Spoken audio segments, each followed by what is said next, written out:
पहले के एपिसोड में आपने देखा जब देवता भगवान विष्णु के पास पहुंचे तो उन्होंने कहा, यदि तुम अपनी शक्ति वापस पाना चाहते हो तो तुम्हें समुद्र मंथन करना होगा।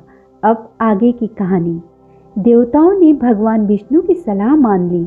वे असुरों के राजा बलि के पास गए और उनसे समुद्र मंथन में सहयोग करने का प्रस्ताव रखा।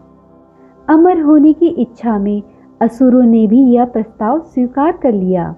इसके बाद समुद्र मंथन की तैयारी शुरू हुई।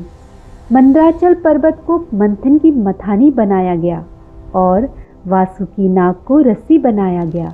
लेकिन जैसे ही मंथन शुरू हुआ, मंदराचल पर्वत समुद्र में डूबने लगा। तब भगवान विष्णु ने कूर्म अवतार धारण किया। उन्होंने विशाल कछुए का रूप लेकर पर्वत को अपनी पीठ पर संभाल लिया। अब मंथन शुरू हुआ। देव और असुर पूरी शक्ति से समुद्र को मतने लगे, लेकिन अचानक समुद्र से एक भयंकर विष निकला। यह था कालकूट विष। इसकी ज्वाला इतनी भयंकर थी कि पूरी सृष्टि विनाश के कगार पर आ गई। देवता भयभीत होकर भगवान शिव के पास पहुँचे। उन्होंने प्रार्थना की, हे महादेव, केवल आप ही इस सृष्टि को बचा सकते हैं।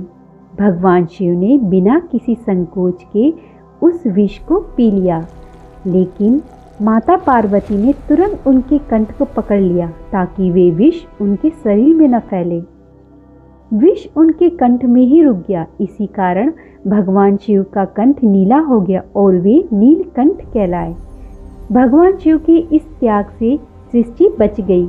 अब समुद्र मंथन फिर से शुरू हुआ और अब समुद्र से एक एक करके दिव्य रत्न निकलने लगे। आगे की स्टोरी नेक्स्ट एपिसोड में।